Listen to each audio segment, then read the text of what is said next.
বলতে বলতেই এইটাই তো করো না। চলো চলো ঠিক আছে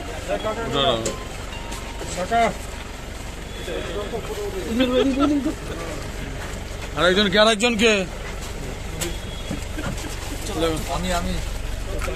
আমি আছি।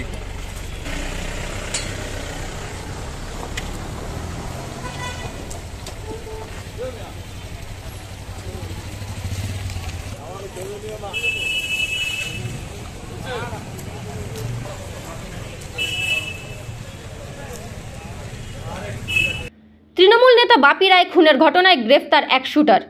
প্রায় এক মাস পর গ্রেফতার এক শুটার। অভিযুক্তের নাম মুক্করম মাহি, বাড়ি বিহারের কিষানগঞ্জ জেলার কোচাধামন এলাকায়। পুলিশ সূত্রে জানা গিয়েছে, বৃহস্পতিবার গোয়ালপুকুর থানার পাঞ্জিপাড়ার ঘরধাপ্পা বিহার বাংলা সীমান্ত এলাকা থেকে গ্রেফতার করে ইসলামপুর থানার পুলিশ। শুক্রবার অভিযুক্তকে ইসলামপুর মহকুমা আদালতে তোলা হলে 10 দিনের পুলিশি হেফাজতের নির্দেশ দেন ইসলামপুর মহকুমা আদালত বলে জানান ইসলামপুর মহকুমা আদালতের সরকারি আইনজীবী সঞ্জয় ভাওয়াল। অন্যদিকে বাকি শুটারদের খোঁজ করছে ইসলামপুর থানার পুলিশ।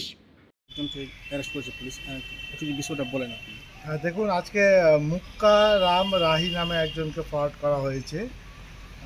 এই কেসে তাকে প্রিভিয়াস একজন অ্যাকিউজকে অ্যারেস্ট করা হয়েছিল, যার নাম হলো অনিকেত সরকার। ডিউরিং ইনভেস্টিগেশনে তার লিডিং স্টেটমেন্ট অনুযায়ী এবং টেকনিক্যাল অ্যানালাইসিস অনুযায়ী তাকে আইডেন্টিফাইড করা হয় এবং তাকে অ্যারেস্ট করা হয় গোয়ালপুকুরের থানার ঘরধাপ্পা নামক জায়গা থেকে। এবং আরও এই কেসে 14 days পিসিপিআর চেয়েছিল তার, তো রানের কোর্ট আফটার হিয়ারিং সেটা 10 days পিসিপিআর অ্যালাউ করেছে। বললাম যে কি ভূমিকা ছিল এই মোকাররম রায় এই কেসে প্রাথমিকভাবে এখনও তার ইনভলভমেন্ট পাওয়া যাচ্ছে। পিসিপিওতে তাকে ইন্ট্রোগেশন করে আরও টেস্ট ডিসক্লোজ করে।